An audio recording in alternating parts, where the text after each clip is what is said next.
हो.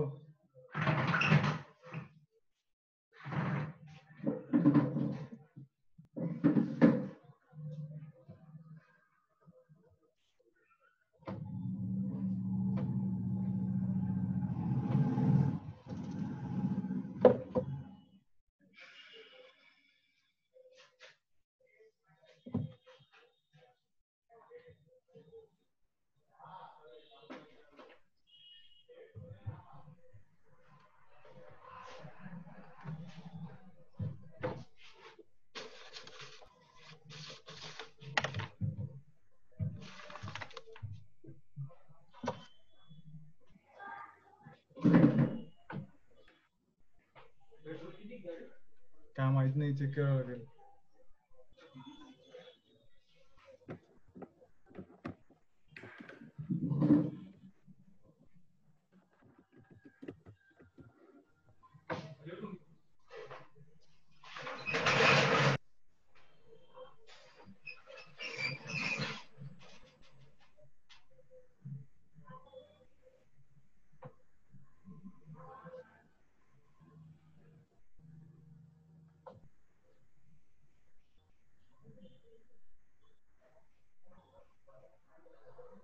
सर आवाज येतोय? हा येतोय आवाज, बोल ऋषिकेश. तर मला असं म्हणायचं होतं की जी ऑल इंडिया रँक लागली मुलांची, की त्याविषयी काय सांगाल असं विचारायचं. ते मेरिट लिस्ट निघालं सर चुकून. म्हणजे रँक अशीच असतात, दरवर्षी असेच असतात. वेगळं काही यावर्षी आहे असं मला काही वाटत नाही. तुला कुठल्या अर्थाने त्याच्यात म्हणजे वेगळं सर वाटतंय? ते मला ज्या काही मोजक्या सीट्स असतात त्याच्यासाठी जे कॉम्पिटिशन झालं, म्हणजे पोरांनी जसा अभ्यास केला, मग त्या लेवलला आपण कशी तयारी असावी किंवा तिथपर्यंत जाण्यासाठी आपण काय करायला पाहिजे असं वाटतं? त्याच्या रँक तर अशाच असतात दरवर्षी, काही त्याच्यात वेगळा काही बदल नाहीये. साधारणपणे 2 ते 3 लाख लोक परीक्षा देतात. त्याच्यामधले 700 ते 800 900 ज्या त्या वर्षीच्या जागा असतील तेवढेच विद्यार्थी त्याच्यामध्ये सिलेक्ट होतात. बाकीच्या विद्यार्थ्यांना पुन्हा ती परीक्षा द्यावी लागते. या अर्थाने ती परीक्षा टफ आहेच, कारण की 2-3 लाखामधनं 700 800 900 जी काही असेल तेवढेच तिथे सिलेक्ट होतात. मग त्या अर्थाने ती टफ आहे का? तर आहेच आहे. आणि दरवर्षी असंच असतं, त्याच्यामध्ये काही बदल झालेला नाहीये की या वर्षी काही वेगळं लागलंय किंवा असं काही त्याच्यामध्ये नाहीये. आता कॉम्पिटिशन टफ आहे, अभ्यासही तसाच करावा लागतो, कारण की तुम्हाला भारतभरातल्या टॉप ब्रेनशी तुम्हाला त्याच्यामध्ये प्रत्येक जागेसाठी फाईट करायचं असतं. आणि त्यामुळे तुमची तयारी सुद्धा त्या लेवलची असणं त्याच्यामध्ये अपेक्षित आहे. फार अभ्यास करावा लागतो तर करावा लागतो.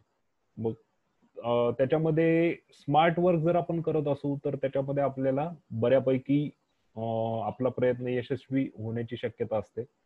आणि त्याच्यासाठी आपल्याला त्या लेवलपर्यंत जायला मेहनत तर घ्यावी लागते. आपल्याला ते समजून घेणं, त्या लेवलपर्यंत स्वतःला नेणं हे खूप गरजेचं आहे. आपण जर त्याच्यामध्ये कमी पडलो तर तुम्ही 10 तास अभ्यास केला काय, 16 तास केला काय, त्यानं काही फरक नाही पडणार आहे. तुम्ही तिथपर्यंत स्वतःला नेलं तरच तुम्हाला तिथे जाता येणार आहे. म्हणजे त्या परीक्षा नेमकी कशी आहे, त्याचा सिलेबस कसा आहे, त्याचा ॲटिट्यूड कसा आहे, त्याला काय पद्धतीनं डील केलं पाहिजे, हे थोडंसं तंत्र जे आहे ते आपल्याला ही परीक्षेची तयारी करत असताना शिकून घ्यावं लागतं. आणि ते आपण जसं जसं त्याचा विचार करू, जसा त्याचा अभ्यास करू, तसं आपल्याला लक्षात येत जातं. तयारी टफ आहे, करायला मेहनत भरपूर आहे त्याच्यामध्ये. आणि मेहनत जर केली तर आपण त्या रँकमध्ये जाऊ शकतो. नाहीतर आपण 2-4 तास अभ्यास केला आणि काहीतरी आपण करायचं म्हणून केलं तर असे प्रयत्न तिथे यशस्वी होणार. तर हा एक त्याच्यामधला भाग. परीक्षेचं तंत्र, परीक्षेची तयारी हा आणखी एक वेगळा बोलण्याचा मुद्दा आहे. तो आपण आपल्या स्पर्धा परीक्षा मार्गदर्शन केंद्रामध्ये दरवर्षी आपण बोलत असतो. वेगवेगळ्या निमित्ताने आपण सांगत असतो परीक्षेची तयारी कशी करायची, कसा अभ्यास करायचा, काय करायचं, सिलेबस त्याचा बघणे, त्याच्याशी संबंधित पुस्तकांचं वाचन सुरू करणे. हा तयारीचा जो भाग आहे तो आपण दरवर्षीच्या आपल्या तयारीचा बोलण्याचा जो आपल्या स्पर्धा परीक्षा केंद्राचा जो भाग आहे त्याच्यामध्ये आपण बोलतच असतो. त्यामुळे परीक्षा टफ आहे का? तर टफ आहे. आणि तयारी किती करावी लागते? तर जेवढी तयारी करू आपण तेवढी तिथे कमी पडत असते. आणि त्यामुळे मेहनत केली पाहिजे या परीक्षेची तयारी करण्यासाठी, असं मी म्हणेन. गांधी सर काही बोलणार आहे तो असं मला वाटतं. हो सर, मला बोलायचंच होतं. मगाशी जे प्लॅन बी बोललो मी, आणि आत्ताही तुम्ही त्याचा उल्लेख केला की ॲटिट्यूड, तुमचा लर्निंग ॲटिट्यूड. तुम्हाला असं वाटतं ग्रॅज्युएशन जर आपण चांगल्या पद्धतीने केलं, ग्रॅज्युएशनला मिनिमम तुम्हाला 3 सब्जेक्ट्स असतात, म्हणजे लँग्वेज धरलं तर 4 ते 5 सब्जेक्ट असतात तुमचे, बरोबर. आणि त्यांच्यामध्ये इंटरलिंकिंग असतं. म्हणजे युपीएससीचा अभ्यास म्हणजे मी जितकं ऐकलंय, म्हणजे मी केला नाही कधी, पण जितकं ऐकलंय त्याच्यामध्ये बरंचसं इंटरलिंकिंग असतं. तुम्हाला ऍप्लिकेशन करता आलं पाहिजे नॉलेज. बरोबर बरोबर. केमिस्ट्रीचा शिक्षक म्हणून मी तुम्हाला स्पर्धा परीक्षेचं मार्गदर्शन करू शकणार नाही, पण केमिस्ट्रीचा शिक्षक म्हणून माझा विषय तुम्ही कसा अभ्यासला पाहिजे, कोणते बरोबर. पुस्तकं तुम्ही वाचले पाहिजे, ते प्रश्न वाचत असताना म्हणजे एक सँडविच मी नेहमी माझ्या विद्यार्थ्यांना सांगतो की तुम्ही एखादी गोष्ट अगोदर वाचा, त्याच्यावरचे 5 प्रश्न सोडवा, त्या प्रश्नांमधून ठरवा की तुम्ही वाचायला कसं होतं, पुन्हा मागे या त्या पॅरेग्राफकडे, पुन्हा व्यवस्थित वाचा आणि पुन्हा प्रश्न सोडवा. म्हणजे शिकण्याची जी कला आहे, स्वतःहून शिकण्याची सेल्फ लर्निंग जी ना, ते तुम्हाला ग्रॅज्युएशन चांगलं करत असताना व्हरायटी ऑफ शिक्षक शिकवतील. आणि एकदा तुम्ही कसं स्वतःहून शिकायचं हे शिकलात की स्पर्धा परीक्षेचा अभ्यास आपोआपच सोपा होईल. कारण तिथे तुम्हाला कुणी किती शिकवण्यापेक्षा तुम्ही स्वतः किती अंडरस्टँड करून शिकवता, कारण प्रत्येक गोष्ट तुम्हाला कुणी शिकवणार नाहीये तिथे, तुम्हाला स्वतः अंडरस्टँड करायची आणि अप्लाय करायची तुमच्या अभ्यास. अगदी सरांनी जो मुद्दा आहे तो योग्य मांडलेला आहे की आपल्याला सेल्फ स्टडीचा जो भाग आहे तो जर आपण ग्रॅज्युएशनला जर आपण शिकलो आणि स्वतःचा अभ्यास स्वतः कसा करायचा हा जर आपण मेहनत जी अभ्यास करण्यामागची असते ती जर आपण एक पद्धत डेव्हलप केली ग्रॅज्युएशनला असताना, तर याचा कुठल्याही परीक्षांमध्ये फायदा होतो. म्हणजे तुम्ही ती बँकिंगची परीक्षा द्या, तुम्ही स्पर्धा परीक्षा द्या, तुम्ही कुठल्या पीजीची तयारी करत असाल, पीजी इन्स्टिट्यूटला जाण्याची, कुठेही जर तुम्ही गेला तर या सगळ्या परीक्षा म्हणजे काय तर एंट्रन्स आहे. युपीएससीची पहिली परीक्षा जी पहिला टप्पा हा सुद्धा एंट्रन्सच आहे, म्हणजे प्रिलिमची एक्झाम जी आहे. एमपीएससीची कुठलीही परीक्षा तुम्ही पीएसआय द्या, तुम्ही एसटीआय द्या, तुम्ही त्याच्यामध्ये राज्यसेवा द्या, कुठल्याही पदासाठीची परीक्षा द्या, तिथे पहिला टप्पा एंट्रन्सच आहे.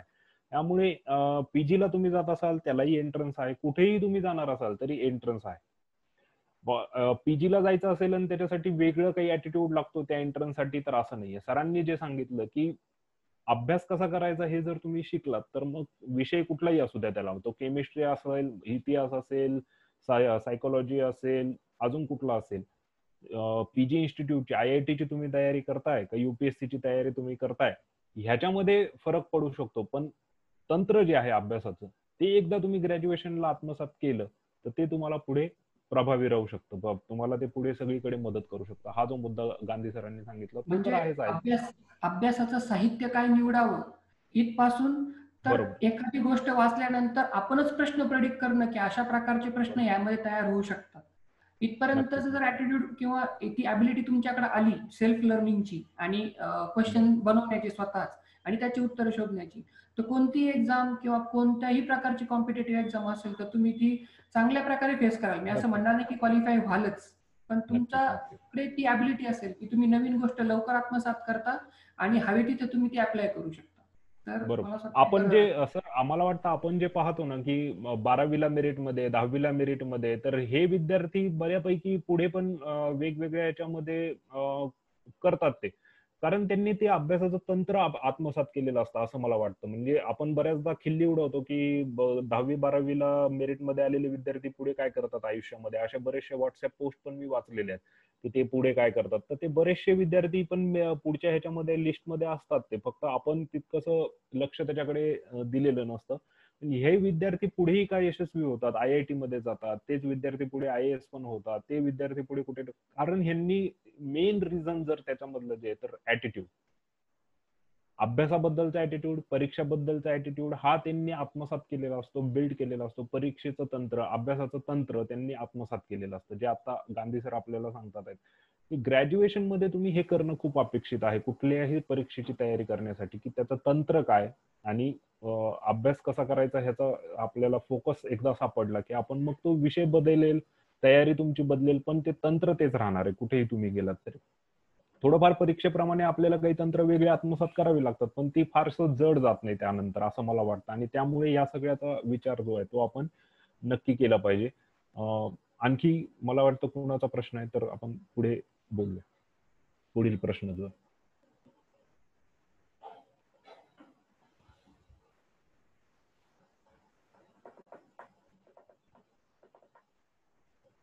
आहे का, कुणाचा प्रश्न आहे? सर मला प्रश्न आहे.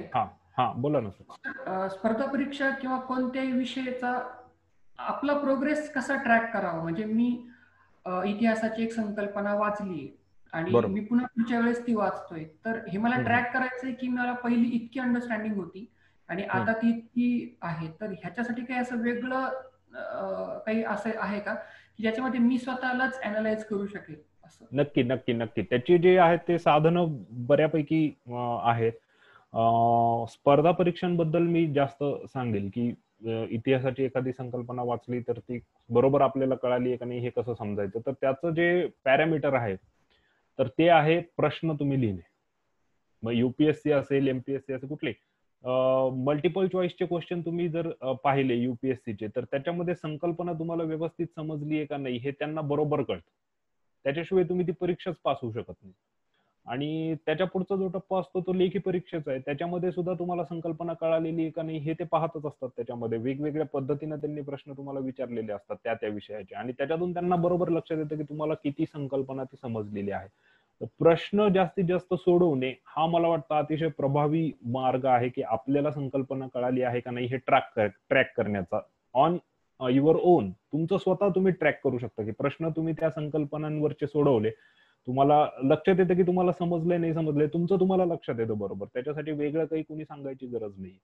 दुसरा जो भाग आहे की आणखी एक दुसरा जो ट्रॅक करण्याचा जो मुद्दा आहे तो विषय शिक्षकांशी तुम्ही बोलणे.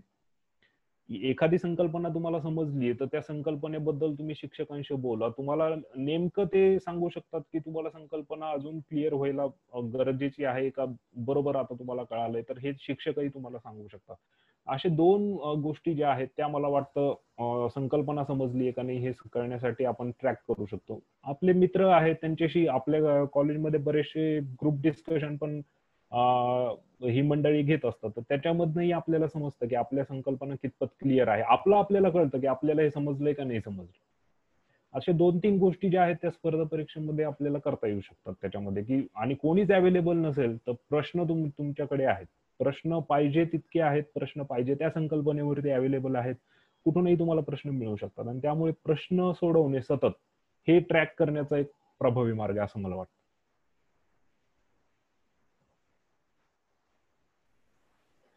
Sir, hello sir. हा, मला एक विचारायचं होतं की बरचसं वाचल्यानंतर पण आपल्याला असं वाटतं म्हणजे आपण अभ्यास करायला जातो, इतिहासाला खूप जास्त जर महत्व दिलं तर बरचसं वाचल्यानंतर पण असं वाटतं की आपल्याला काहीच येत नाही आणि मेन्सचे उत्तर वगैरे लिहायला घेतलं तर त्याच्यापैकी पण लिहिल्यानंतर पण पाहिजे तेवढं सॅटिस्फॅक्शन होत नाही. तर अशा वेळेस काय करता येईल? सर, आवाज नाही येते. मायक्रोफोन मी थोडस हे केलं होतं, बाजूला केलं होतं. थोडस पुन्हा एकदा विचार ना जरा. हा, हॅलो.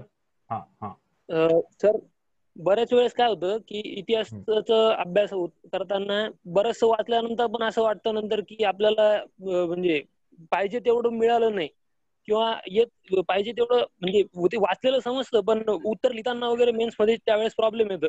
मग अशा वेळेस काय करता येईल? मला काय वाटतं हे कशामुळे होतं असं बऱ्याचदा होतं की वाचत असताना आपण नुसतं वाचतोय. लक्षात घ्या हे समजणं खूप गरजेचं आहे. हे बऱ्याचदा आपल्याला समजत नाही किंवा समजतं खूप उशिरा समजतं. म्हणजे आता माझंही उदाहरण मी त्याच्यामध्ये तुम्हाला सांगू शकेन. मी अभ्यास करत असताना बऱ्याचदा असं व्हायचं की टार्गेट असायचं की एवढं आज आपल्याला वाचायचंय. 1-2 टॉपिक जे आहेत आज आपल्याला संपवायचे किंवा एनसीईआरटीचे 100 पानं जे आहेत ते एका दिवसाचं टार्गेट आहे आणि 100 पानं वाचून झालेच पाहिजेत असं जे टार्गेट त्याच्यामध्ये आहे ते आपल्याला असं वाटतं की आपण टार्गेट ठेवलं आणि ते अचीव्ह करायचं म्हणून आपण काय करतो वाचत जातो पण आपल्याला ते समजतंय का नाही हे आपण कुठे पाहतच नाही. आणि आपल्याला ते समजणं हे अतिशय एक प्री कंडिशन जी आहे ती आहे. आणि मला असं वाटतं की ह्याच्यासाठी पुन्हा ट्रॅक करणं की आपल्याला काय समजलंय काय नाही समजलंय आणि जे समजलं नाहीये त्याचा पुन्हा रिव्हिजन करणे सतत. तर हा जो भाग आहे तो मला वाटतं अतिशय महत्वाचा आहे की बरेचदा आपण काय करतो जस्ट वाचायचं म्हणून आपण तो विषय वाचत असतो, तो संकल्पना वाचत असतो, तो मुद्दा वाचत असतो, तो समजलाय का नाही हे आपण क्रॉस चेक करत नाही. तर मला असं वाटतं की ते सतत क्रॉस चेक केलं पाहिजे आणि आत्ताच्या प्रश्नाला जोडून जर घेतलं तर क्रॉस चेक कसं करायचं हे आपण बघितलं की प्रश्न सोडवणे त्या एरियावरचे. म्हणजे तुम्ही एक संकल्पना वाचली आहे ना आता आजचं दिवसाचं औचित्य जर आपण साधून जर मुद्दा म्हणलं तर भारत छोडो आंदोलन आहे की नाही. भारत छोडो चळवळ आपल्या स्वातंत्र्य लढ्यातल्या शेवटचा महत्वाचा जो टप्पा आहे भारत छोडोचा जो भाग आहे चले जाव मुवमेंट जी आहे ती आजच्या दिवसापासूनच इनिशिएट झाली होती असं जर आपण लक्षात घेतलं तर आता चले जाव बद्दल मी वाचलं, चले जाव बद्दलचे सगळे मुद्दे मी वाचले आणि जेव्हा मी प्रश्न सोडवायला घेतो किंवा चले जाव बद्दल जेव्हा मी लिहायला घेतो तेव्हा मला लक्षात येतं की मी त्याचा लॉजिकली विचार केला नव्हता. चले जाव मी वाचून काढली पूर्ण चळवळ, असं झालं, गांधीजींनी असं केलं, मग ह्यांनी तसं केलं, मग हे झालं, हे नुसती इन्फॉर्मेशन कलेक्ट केली आपण.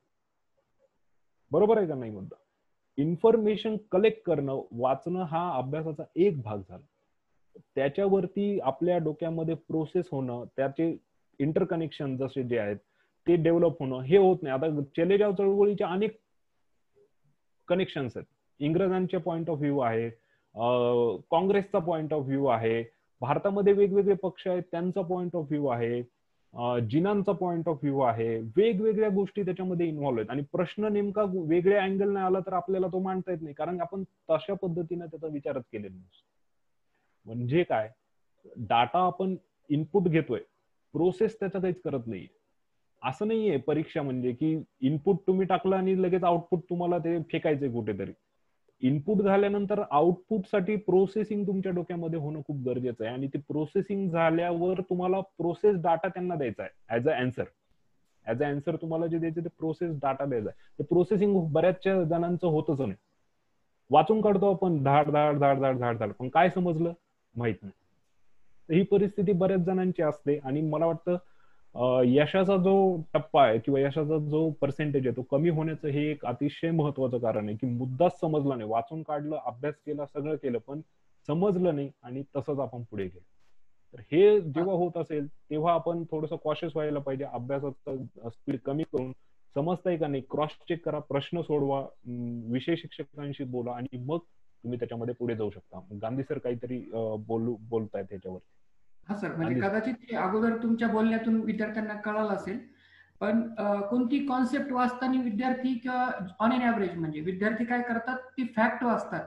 लोकसभेचे सदस्य 522 असतात, पण ते 522 का असतात ह्याच्याकडे लक्ष देत नाही. मग त्याच्या अनुषंगाने म्हणजे आपल्याला काय झालं पाहिजे, वाचताना नेहमी प्रश्न पडले पाहिजेत. एक्झॅक्टली. आणि प्रश्न ते पडलेले लिहायचे पण आणि त्याचे उत्तरही खाली लिहून टाकायचे किंवा तिथेच कुठेतरी मार्क करायची ती गोष्ट. नोट्स जे म्हणतो आपण, तर त्या आहे त्या डॉक्युमेंटवरतीच कुठेतरी मार्क करणं. मग असं का नाही, मग तसं का आहे, किंवा एखादी गोष्ट वाचत असताना ऑब्झर्वेशन तुमचं स्ट्रॉंग पाहिजे आजूबाजूचं. मग ती गोष्ट वाचत असताना तुम्हाला प्रश्न पडतील जास्त. असं एक आहे. जसं आता फायनल इयरची एक्झाम घ्यायच्या की नाही घ्यायच्या, तर सेंट्रल गव्हर्नमेंट एक म्हणतंय, स्टेट गव्हर्नमेंट एक म्हणतंय. मग सेंट्रलचे आणि स्टेट गव्हर्नमेंटचे अधिकार काय काय असतात हे आत्ताचं उदाहरण झालं. हे ऑब्झर्वेशन तुमचं असेल तर तुम्ही वाचत असताना व्यवस्थित वाचाल. एक्झामच्या बाबतीमध्ये सेंटरचे असे अधिकार. तर मला असं वाटतं की ऑब्झर्वेशन आणि वाचताना प्रश्न पडणं ह्याच्यातून ती गोष्ट चांगली लक्षात राहते, ना की तुम्ही फॅक्ट वाचल्याने फक्त. असं बरोबर. अतिशय महत्वाचा मुद्दा आहे हा की इंटरलिंकिंग जे आहेत सब्जेक्टच्या, जसं आता सरांनी सांगितलं की परीक्षा घ्यायच्या का नाही, परीक्षा घ्यायच्या का नाही हा मुद्दा इतका वेगवेगळ्या पद्धतीने आता समोर आलेला आहे की सेंटर स्टेट रिलेशन त्याच्यामध्ये काय आहे, संघराज्य नावाचा मुद्दा जो आहे तो कसा आहे, त्यानंतर त्याच्यामध्ये असलेले एखाद्या ऑटोनॉमस एजन्सीचे अधिकार त्याच्यामध्ये काय प्रकारचे आहेत, स्टेटचे अधिकार त्याच्यामध्ये काय प्रकारचे आहेत. शिक्षण नावाची गोष्ट ही जे 3 लिस्ट आहेत, जर आपण पॉलिटीमध्ये जर बघितलं तर सेंटर लिस्ट, स्टेट लिस्ट आणि तिसरी लिस्ट कोणती आहे, कोण सांगता येईल का कोणाला? Concurrent list. कनकरंट लिस्ट जे आहे त्याच्यामध्ये कोणते विषय आहेत, मग शिक्षण यापैकी कोणत्या विषयामध्ये आहे, म्हणजे ह्याचे अनेक फाटे जे आहेत, अनेक कनेक्शन जे आहेत ते आपण किती डेव्हलप केलेले आहेत अभ्यास करत असताना, ते आपण कशा ह्याच्यावर जर प्रश्न लिहायला आपल्याला आला तर आपल्याला तो किती अँगलने लिहिता येऊ शकतो, आपण तो फुलफिल क्रायटेरिया करू शकतो का, की आपण जो अभ्यास केलेला तो आपल्याला मांडता येतो का, म्हणजे मुळात विषय तुम्हाला नीट समजला आहे का नाही, पुन्हा आपण त्याच्याकडे जातो. आणि मग विषय नीट समजला आहे का नाही हे चेक करण्याचे, प्रश्न सोडवणे, शिक्षकांशी बोलणे, हे मुद्दे त्याच्यामध्ये जे आहेत ते आहेतच आहेत. सुमितनं एक महत्वाचा मुद्दा इथे विचारलेला की सोर्स कोणता वाचला पाहिजे ते सांगणे आणि सोर्स बद्दल कन्फ्युजन जे आहे.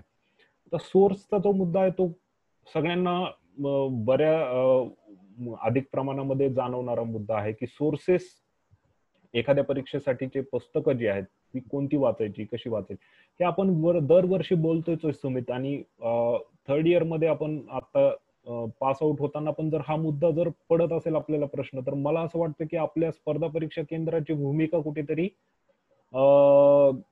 ती काम करत नाहीये का काय, असं असं मला वाटायला लागलंय. की आपण कित्येकदा या विषयावरती बोललेलो आहेत, आपण सोर्सेस वरती खूप आपला वेळ दिलेला आहे, आणि पर्सनली मी स्वतः तुमच्याशी कितीतरी वेळा बोललेलो. सोर्सेस कोणते वाचा. सोर्सेस जे आहेत ते त्या त्या परीक्षेचे सोर्सेस म्हणजे थोड्या मोठ्या प्रमाणामध्ये डिफाईन असतात. जसं तुम्ही युपीएससीची तयारी करता, तर युपीएससीच्या तयारीसाठी बेसिक आहे एनसीआरटी आहे.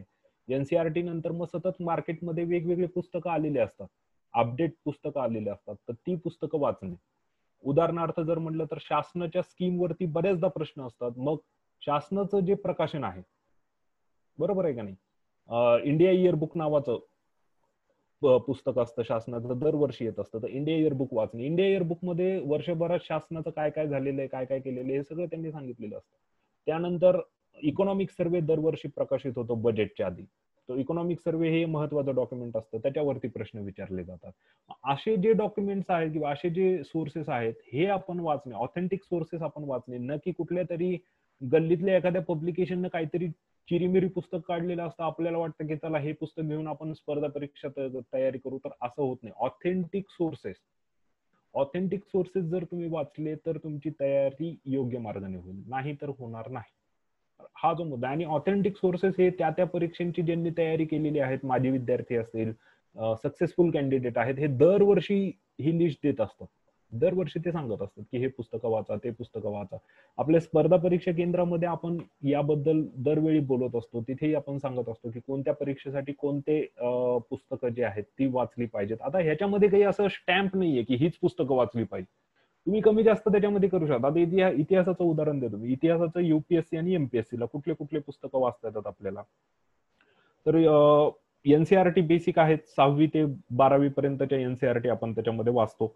त्यानंतर आयदर तुम्ही त्याच्यामध्ये स्पेक्ट्रमचं पुस्तक वाचा किंवा त्याच्यामध्ये तुम्ही ग्रोव्हरचं पुस्तक वाचा. हे दोन्ही ऑर मध्ये आहेत, म्हणजे एक तर स्पेक्ट्रम वाचा किंवा ग्रोव्हर वाचा. असं नाहीये की दोन्ही वाचायचे.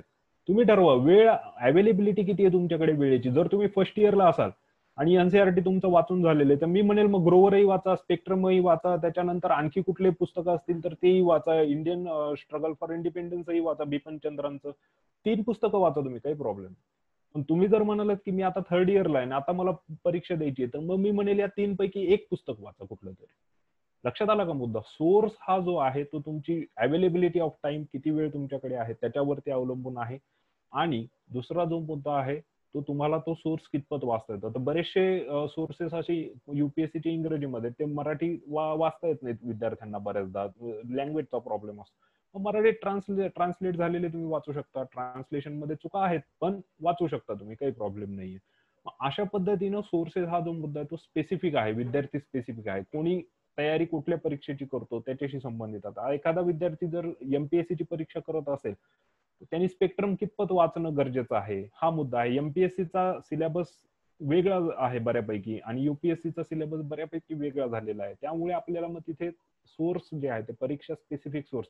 आता बँकिंगची परीक्षा द्यायची असेल तर त्याला स्पेक्ट्रम, ग्रोव्हर इतक्या डिटेलमध्ये जाण्याची गरज नाहीये. मग त्यानं एक जनरल कुठलं एनसीआरटी लेवलचे पुस्तकं जरी वाचले तरी त्याचं काम भागण्यासारखं आहे. त्यामुळे सोर्स नावाची जी गोष्ट आहे ती तुम्ही कुठली परीक्षा देता आणि त्याच्यासाठीचे जे सोर्सेस आहेत ते त्यावरती डिपेंड आहेत. तर ते आपण 1 to 1 बोलतोच ना नेहमी की मी ही परीक्षा देतो तर मी कुठली पुस्तकं वाचू, असं आपण त्या त्या विद्यार्थ्याच्या स्पेसिफिक आपण नीड्स ज्या आहेत, त्याच्या गरजा ज्या आहेत की कुठले सोर्सेस त्याला लागणार आहेत, तर ते आपण विद्यार्थी स्पेसिफिक, परीक्षा स्पेसिफिक आहे आणि ते तसं आपण बोलत असतो. ग्रोव्हर आणि कठारे हे 2 कन्फर्म माहित आहेत, बरोबर. ग्रोव्हर आणि कठारे हे वेगळ्या ह्याच्यामध्ये आहेत आणि ग्रोव्हर हे वेगळ्या ह्याच्यामध्ये आहेत. तर दोन्ही तुम्ही वाचू शकता. कठारे जर बघितलं तर आपण ते महाराष्ट्र स्पेसिफिक आहे आणि ग्रोव्हर जर बघितलं तर तो भारताचा पूर्ण स्वातंत्र्य लढा आणि आधुनिक भारताचा इतिहास असं सांगणारं पुस्तक आहे. तुम्ही जर एमपीएससी देत असाल तर कठारे आणि ग्रोव्हर दोन्ही तुम्हाला वाचणं गरजेचं आहे. पण जर तुम्ही फक्त युपीएससी देत असाल तर कठारे वाचण्याची काहीही गरज नाही. कठारेला हात नाही लावला तरी चालणार आहे. कन्फ्युजन जे आहे ते आपण वेळेत दूर करायला पाहिजे. कन्फ्युजन दूर करण्यासाठी आपण 3 वर्ष कशाला वाट बघायची? कन्फ्युजन फर्स्ट इयरलाच तुम्ही दूर करू शकता ना. तर हा जो भाग आहे तो सोर्सेसचा जो मुद्दा आहे तो बऱ्याचदा आपण डील केलेला आहे. आणखी काही इश्यू असेल सुमित तर मला तू फोन कर. तुझा जो स्पेसिफिक इश्यू आहे तो आपण फोनवरती सुद्धा बोलू शकतो. सोर्सेस बद्दल तुम्ही निश्चिंत राहा, सोर्सेस सगळ्या परीक्षांचे डिफाईन आहेत आणि आपण ते कोण कुठली परीक्षा देणार आहे त्यानुसार आपण जास्त बोलू शकतो, ते इंडिव्हिज्युअल जास्त बोलू शकतो. तर याच्यामध्ये मला एक स्टेटमेंट करायचं म्हणजे बोलायचं होतं. बोला बोला. तुम्ही एक्झाम कधी देणार आहात आणि प्रिपरेशन कधी करता ह्याच्यामधला गॅप पण बघायचा. बरोबर. सुरुवातीला नॉलेज फेचिंग वाचायचं किंवा तुम्हाला पर्स्पेक्टिव्ह कळतात खूप साऱ्या लोकांचे, मग पण जसं जसं तुम्ही जवळ जाता एलिजिबल होण्याला की तुम्ही आता एक्झाम पुढच्या वर्षी देऊ शकताय, तर त्याच्या अगोदरचा तुमचा 1-1.5 वर्षाचा काळ राहिलाय असं जर आहे तर त्यावेळी मार्क फेचिंग वाचायचं. तर असं होऊ शकतं, पहिलं नॉलेज फेचिंग आणि ते करत असताना मग तुम्ही रिमूव्ह करता की अनवॉन्टेड मटेरियल आहे सगळं काही, फक्त वॉन्टेड मटेरियल एवढं आहे आणि याच्यातून जास्तीत जास्त मार्क फेच होऊ शकतात. तर असा वे बरोबर असतो का अभ्यासाचा, असं पण विचारायचं कोणी मला. सुरुवात ही नॉलेज फेचिंगनी करावी, सगळंच वाचावं विस्तृत, पण जसं जसं आपण वाचत जातो तसं तसं अनवॉन्टेड मटेरियल वजा करायला शिकायचं आणि मार्क फेचिंग आणि ऑथेंटिकेट इन्फॉर्मेशन देणारं मटेरियल वाचत जायचं पुढे. बरोबर आहे ना. सुरुवातीला तुम्ही तसा हे घेऊ शकता की आपण जास्तीत जास्त नॉलेज फेचिंग, पण मग त्याच्यामध्ये काय होतं, विद्यार्थी गुरफटून जातात त्या रिडिंग मध्ये आणि ते त्याच्यातनं बाहेरच येत नाही. आणि त्यामुळे आपल्याला जी परीक्षा द्यायची त्या फोकसची पुस्तकं जर आपण वाचली तर ते जास्त गरजेचं आहे, कारण अननेसेसरी वेगळी पुस्तकं वाचण्यात आणि वेळ घालवण्यात पण काही अर्थ नसतो जेव्हा तुमच्याकडे वेळ कमी. जेव्हा तुमच्याकडे वेळ आहे तेव्हा सर म्हणतात तसं एक ब्रॉड बेस तुमचा जो आहे तो तुम्ही बनवा नॉलेजचा, आणि मग स्पेसिफिक पुस्तकं जी दुसऱ्या वर्षी तिसऱ्या वर्षी ती तुम्ही वाचू शकता. हा अतिशय बरोबर मुद्दा आहे. सर पण जर आपल्याला मल्टिपल पर्स्पेक्टिव्ह येऊ द्यायचं असेल आपल्या विचारामध्ये किंवा थिंकिंग प्रोसेस, तर त्यासाठी मल्टिपल वाचण्यामध्ये म्हणजे मल्टिपल वाचणं फायद्याचं ठरणार नाही का, की आपल्याला एकाच गोष्टीकडे अनेक मार्गाने बघायचंय तर मग लिहिणारा पण वेगळाच विचार करतो प्रत्येक. बरोबर आहे, प्रश्नच नाही. हे तर अतिशय बेसिकच आहे, म्हणजे खूपच महत्वाचा मुद्दा आहेच आहे आणि ते अपेक्षित पण आहे आणि ते करायला पण पाहिजे. पण बऱ्याचदा काय होतं की फर्स्ट इयर मध्ये कळतच नाही की काय करायचंय, मग सेकंड इयर मध्ये कुठेतरी कळतं, मग 1 वर्ष प्लॅन करण्यातच जातो निघून, आणि मग थर्ड इयरला ते पण सेकंड सेमिस्टर मध्ये आम्ही जागे होतो की आता काय करायचं. मग तेव्हा ब्रॉड बेस साठी वाचण्याला वेळ कुठे आहे ना तुमच्याकडे, मग 6 महिन्यात किंवा वर्ष तुमच्याकडे जास्तीत जास्त जर असेल तर तेव्हा तुम्ही काय करणार. तेव्हा एक्झाम स्पेसिफिक आणि एक्झाम ओरिएंटेडच वाचणं अपेक्षित आहे. पण जेव्हा फर्स्ट इयरला तुम्हाला क्लिअर आहे की आपल्याला काय करायचंय, तर तेव्हा तुम्ही मग फर्स्ट इयरला थोडंसं ब्रॉड बेस तुमचा नॉलेजचा करू शकता. सेकंड इयरला आणखी तुमच्या एम स्पेसिफिक तुम्ही वाचू शकता आणि मग थर्ड इयरला तर तुम्ही त्याच्यावरच फोकस करणं अपेक्षित असतं. तर हा तर मुद्दा आहेच आहे. अवेलेबिलिटी ऑफ टाइम, कोणत्या टप्प्यावर तुम्ही आहात ग्रॅज्युएशनच्या, त्याच्यावरती खूप महत्वाचा मुद्दा आहे. आता बरेच जण पास आउट होण्याच्या फेज मध्ये आहेत, त्यांनी आता काय करायला पाहिजे, पुढच्या 2 महिन्यामध्ये एक्झाम आहे, मग तिथे सोर्स ओरिएंटेडच तुम्हाला, एक्झाम ओरिएंटेडच तुम्हाला वाचावं लागणार आहे. हा मुद्दा त्याच्यामध्ये. सर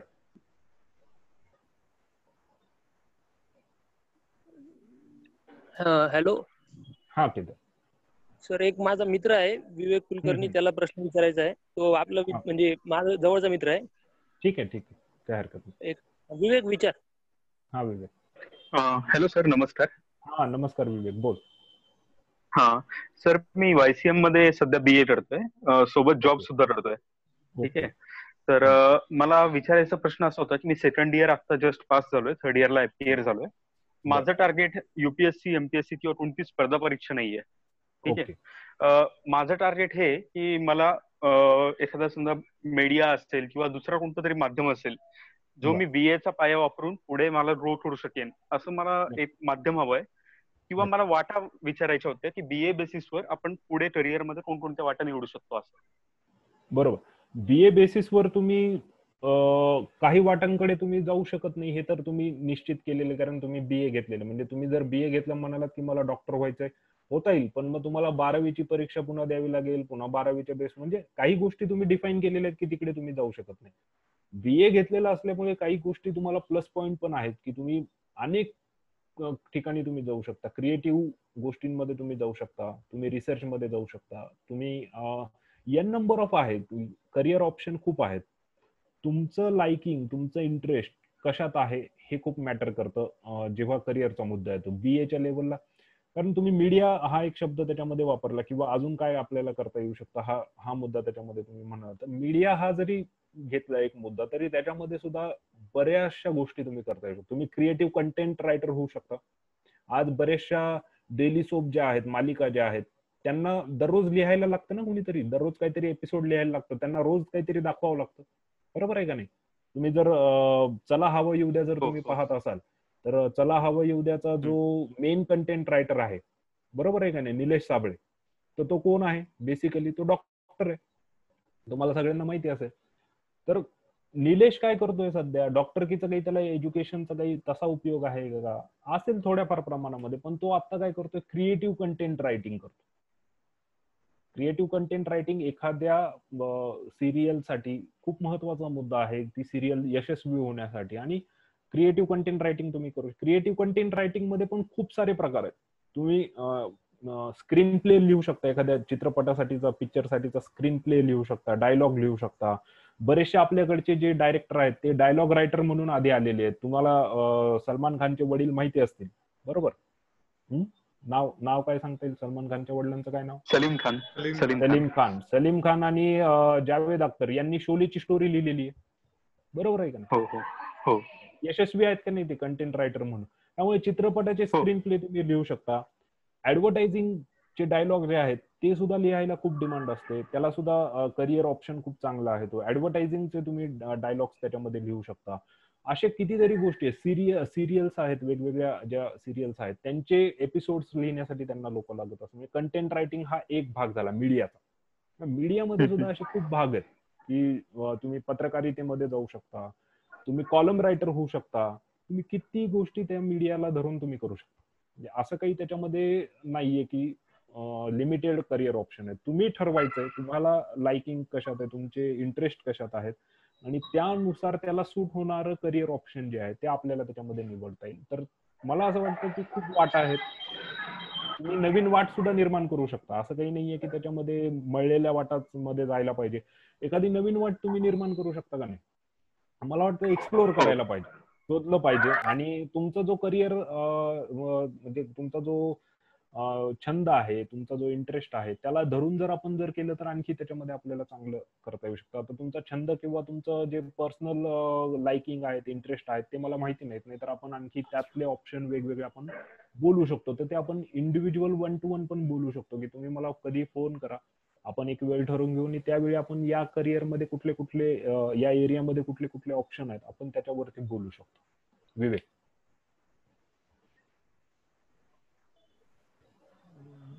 सर माझा धन्यवाद सर. केदार विचारतोय? हा नाही विचार.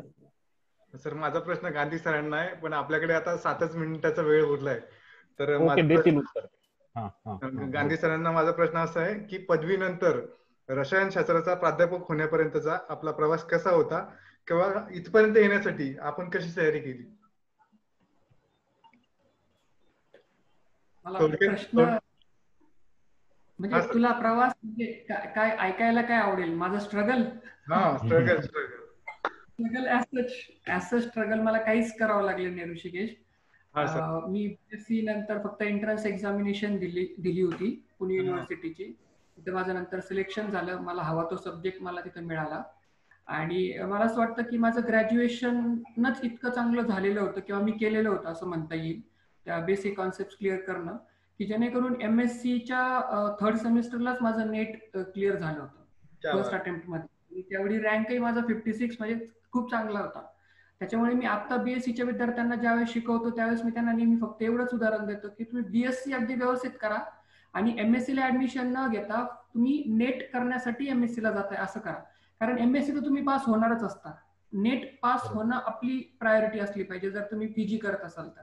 नाही तर नुसतं BSc आणि नुसतं MSc करून काही उपयोग होत नाही. म्हणजे आपल्याला हवा तसा उपयोग होत नाही, काही उपयोग होत नाही असं नाही म्हणायचंय मला. त्याच तुम्ही इंडस्ट्रीमध्ये उपयोग करू शकता. केमिस्ट्री असेल तुमचं, जसं आता सरांनी सांगितलं क्रिएटिव्ह कंटेंट म्हणून, कारण तुम्ही MA ला जाता तर जास्त वाचता, तर क्रिएटिव्ह कंटेंट म्हणून पण वापर करता.